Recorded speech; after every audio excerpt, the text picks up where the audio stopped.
ఓం నమ శివాయ శ్రీమాత్రే నమః. మిత్రులకి శ్రేభిలాషులకి అలాగే నన్ను ఇంతగా ఆదరిస్తున్న యూట్యూబ్ ప్రేక్షకులందరికీ కూడా పేరు పేరు ధన్యవాదాలు.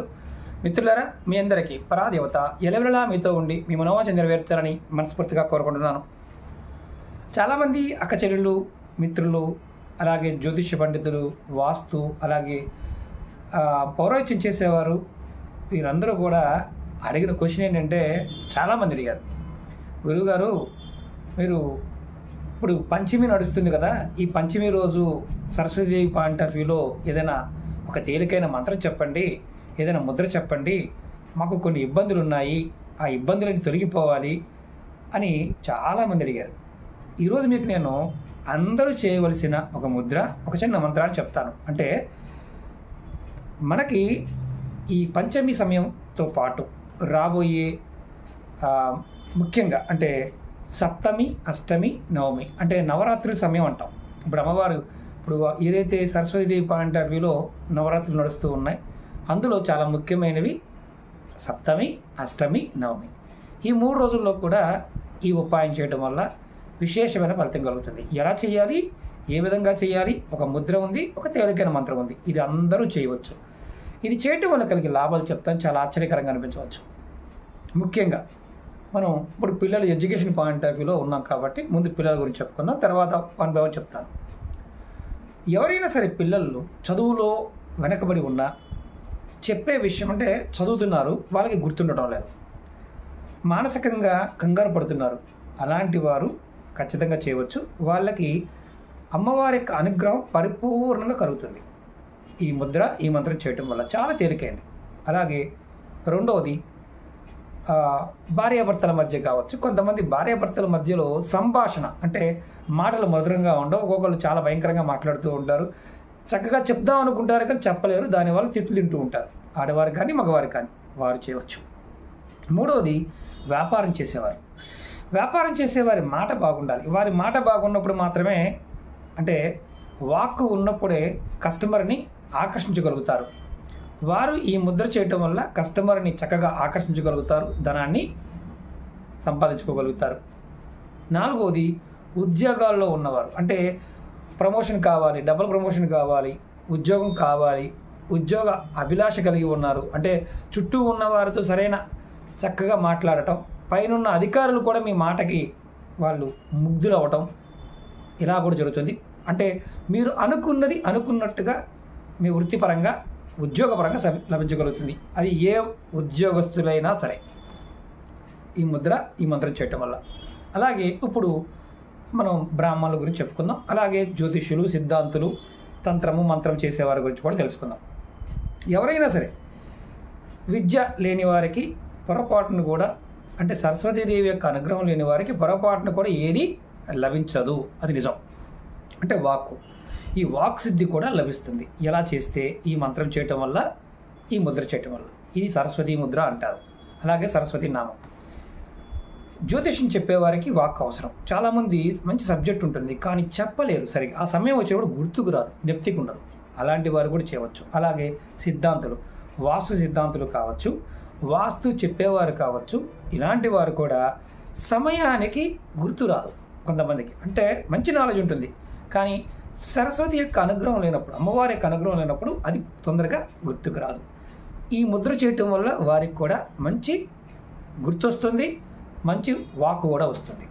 అలాగే సిద్ధాంతులు, జ్యోతిష్యులు, అలాగే వేద పఠనం చేసేవారు, వేద మంత్రాలు చదివేవారు, అలాగే పౌరోహిత్యం చేసేవారు, వీరికి కూడా కొంతమంది సడన్గా మంత్రాలు మర్చిపోవడం లాంటిది, జ్ఞప్తికి రాకపోవడము, ఒక్కొక్కసారి కంగారు రావటము, ఇలా జరుగుతూ ఉంటుంది. వారు కూడా ఇది వేదమంత్రం కాబట్టి ఈ ముద్ర అనేది చేయటం అనేది సాధ్యమే. అంటే ఇక్కడ మనం ఒక విషయాన్ని గుర్తుంచుకోవాలి, గాయత్రి తీసుకున్నవారు కొన్ని తంత్రమంత్రాలు చేయడానికి లేదు, అంటే తాంత్రిక మంత్రాలు చేయడానికి లేదు, ఉగ్రదేవతలను ఆరాధించడానికి లేదు. గాయత్రి మంత్రం తీసుకున్నవారు ఎవరైనా సరే బ్రాహ్మణులు గుర్తుంచుకోవాలి. అంటే తెలియక వరాహి చేయటం కానీ, ప్రత్యంగిరి చేయటం కానీ, కొన్ని అంటే దక్షిణాచారంలోను, వామాచారంలోను కొన్ని ఉంటాయి, అలాంటివి చేయడానికి కూడా ఎలిజిబుల్ కాదు. కాబట్టి ఈ ముద్రలు వేయవచ్చు, అలాగే అమ్మవారి నామాన్ని జపించవచ్చు. ఈ ముద్రా నామం 2 చెప్తాను. అంటే ఇప్పుడు వృత్తిపరంగా, వ్యాపారపరంగా, వ్యవసాయపరంగా ఉన్నవారు కూడా, వ్యవసాయం చేసేవారికి కూడా వారికి వచ్చే కూలీలు చక్కగా పనిచేయాలంటే ఈ ముద్రని ఈ మంత్రాన్ని చేయొచ్చు. అందులో రాబోయే 3 రోజులు అంటే ఈరోజు చాలామంది ఏంటంటే ఈరోజు చేయాలని అడుగుతారు. అంటే ఈరోజు చేయవచ్చు, కానీ నెలలో మనం చేయవలసిన ముఖ్యమైన విషయం ఏంటంటే 3 రోజులు. అందులో సప్తమి, అష్టమి, నవమి. మనకి ఈ 3 రోజుల్లో అత్యంత శక్తి ఉంటుంది.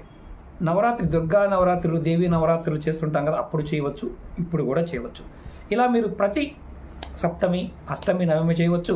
అలాగే ప్రతిరోజు కూడా ఈ ముద్ర చేయవచ్చు. అందరూ, ఆడవారు, మగవారు, పిల్లలు, పెద్దవారు, చిన్నవారు అందరూ చేయవచ్చు. జ్ఞాపక శక్తి తగ్గిపోయిన వారు ప్రతి వాళ్ళు కూడా చేయవచ్చు. ఎలా చేయాలో చెప్తాను, జాగ్రత్తగా వినండి. అలాగే మీకు ఈ వీడియో నచ్చినట్లయితే లైక్ చేయండి. కొత్తగా చూసే మిత్రులు ఛానల్ సబ్స్క్రైబ్ చేసుకోండి. పక్కనే ఉన్న గంట సింబల్ని యాక్టివేట్ చేసుకొని 10 మంది మిత్రులకు షేర్ చేయండి. ముందు మీ ఎడమ చేయి తీసుకోండి. మీకు నేను ఫ్రంట్ కెమెరాతో చేస్తున్నాను కాబట్టి ఉల్టా కనిపిస్తుంది, కాబట్టి గుర్తుంచుకోండి. ఇది ఎడమ చెయ్య. తర్వాత కుడి చేయి తీసుకొని మీరు ఈ మధ్య వేలుని, అంటే ఈ మధ్య వేలుని ముందుకు పెట్టి ఈ మిగతా 4 వేలని కుచ్చులాగా పెట్టి అరిచేతి మధ్యలో పెట్టండి. తర్వాత ఈ చేతిలో ఉన్న మధ్య వేలుకి ఈ వేలుని టచ్ చేయండి. ఇలా ఇలా కనిపిస్తుంది కదా, చూడండి. ఇలా ఎడమ చేతిలో పెట్టుకొని ఇలా పెట్టుకొని కాస్త చేతులు అలవాటు లేని నొప్పి ఉంటుంది, చేతులు అలా ముందుకు వచ్చేస్తే కాకుండా ప్లెయిన్గా పెట్టండి. ఈ చేతిని వేలుని ఇలా పెట్టుకోండి. తర్వాత ఈ మిగతా వేళ్ళన్నీ కూడా కుచ్చులాగా పెట్టండి. ఇది సరస్వతి ముద్ర. ఈ ముద్రని మీరు పెట్టి మీరు ఒక మంత్రం అనుకోవాలి. మంత్రం వచ్చేసి ఓం ఐం సరస్వతియే నమః, ఓం ఐం సరస్వతియే నమః. ఈ ముద్రని మీరు పిల్లలు కావచ్చు, పెద్దలు కావచ్చు, అందరూ కూడా, సిద్ధాంతులు చెప్పారు ఎంతమంది ఎవరైతే ఉన్నారో అందరూ కూడా చక్కగా ఈ ముద్రని చేయండి. అంతకుముందు ముద్రలు కూడా చెప్పుకున్నాం, లక్ష్మీ ముద్ర చెప్పుకున్నాం, అలాగే శక్తి ముద్రలు చెప్పుకున్నాం. ఆ ముద్రలు చేస్తూ కూడా చేయవచ్చు. విద్య వచ్చిన వాడికే అన్నీ సాధ్యమవుతుంది. అంటే సరస్వతీదేవి యొక్క కృపా కటాక్షం పరిపూర్ణంగా ఉన్నప్పుడు మాత్రమే వస్తాయి. మరొకసారి ముద్ర చూపిస్తాను చూడండి. ఎడమ చేయిలా తీసుకోండి. తర్వాత ఈ మిగతా మధ్య వేలుని ఇలా ముందుకు పెట్టండి. ఈ మిగతా 4 వేలని కుచ్చులాగా చేసి ఇలా పెట్టండి. ఈ మధ్య వేలుకి ఇలా టచ్ చేయండి. కొత్త చేతులు లాగుతాయి, అది కూడా గుర్తుంచుకోండి. మీరు మరీ బలంగా కాకుండా ఫ్రీగా పెట్టండి. ఇలా పెట్టుకొని ఓం ఐం సరస్వతియే నమః, ఓం ఐం సరస్వతియే నమః, ఓం ఐం సరస్వతియే నమః. ఈ మంత్రాన్ని మీరు ఒక 5 నిమిషాలైనా అనుకోండి, లేదా 108 సార్లైనా అనుకోండి. టైం పెట్టుకోండి, 2 మినిట్స్ కానీ 3 మినిట్స్ కానీ. ఇలా రెగ్యులర్గా చేస్తూ ఉన్న అత్యంత అద్భుతమైన ఫలితం ఉంటుంది. రెగ్యులర్గా కుదిరిన వాళ్ళు మాత్రం ఖచ్చితంగా రాబోయే సప్తమి, అష్టమి, నవమి చేయండి. ఈ రోజు కూడా చేయవచ్చు అంటే ఈ రోజు కూడా చేయవచ్చు. ఎగ్జామ్స్కి వెళ్ళే పిల్లలు కావచ్చు, చిన్నపిల్లలు కావచ్చు, ఎవరికైనా ఈ ముద్ర నేర్పండి. మీరు 100కి 100% సక్సెస్ఫుల్గా విజయాన్ని పొందుతారు. ఓకే మిత్రులారా, చాలామంది మిత్రులు గురుగారు మిమ్మల్ని కాంటాక్ట్ చేయాలంటున్నారు. మన వీడియో డిస్క్రిప్షన్లో నెంబర్ ఉంది, అలాగే మన వాట్సాప్ గ్రూప్ లింక్ కూడా ఉంది, ఫేస్బుక్ లింక్ ఉంది, అలాగే మన వేరే ఛానల్ లింక్స్ కూడా ఉన్నాయి. వాటిని కూడా సబ్స్క్రైబ్ చేసుకోండి. ఎవరికైనా ఇంట్రెస్ట్ ఉన్నవారు ప్రతిరోజు వీడియోలు మీకు యూట్యూబ్లో రాకపోతే మీరు వాట్సాప్ గ్రూప్లో కూడా కొత్త వీడియోలు షేర్ చేస్తూ ఉంటాను. పాతవైతే షేర్ చేస్తూ ఉన్నాను, కొత్తవి షేర్ చేస్తూ ఉంటారు. రెగ్యులర్గా వీడియోలు పెడుతూనే ఉంటాను కాబట్టి మీకు షార్ట్ వీడియోలు కూడా దాంట్లో ఉంటాయి. మీరు ఎవరైనా సరే మీ జాతకం గురించి కావచ్చు, మీకున్న సమస్యల గురించి కావచ్చు, మానసికంగా ఆర్థికమైన వివాహ సంబంధ విషయాలు ఏదైనా సరే, జాతక సంబంధమైన మిగతా విషయాలైనా సరే మాట్లాడడానికి అపాయింట్మెంట్ తీసుకోండి. ఖచ్చితంగా మీకు డేట్ ఇస్తారు. అర్జెంట్ అపాయింట్మెంటు, పర్సనల్ అపాయింట్మెంటు ఇవన్నీ ఉన్నాయి. అలాగే ఫోన్ అపాయింట్మెంట్ కూడా ఉంటుంది. మీకు ఏది అందుబాటులో ఉంటే తీసుకోవడం ప్రయత్నించండి. ఓకే మిత్రులారా, ఓం నమః శివాయ, శ్రీమాత్రే నమః. మీ అందరికీ కూడా సరస్వతీదేవి యొక్క అనుగ్రహం కలగాలని, వాక్కు రావాలని మనస్ఫూర్తిగా కోరుకుంటున్నాను. ఓం నమః శివాయ, శ్రీమాత్రే నమః.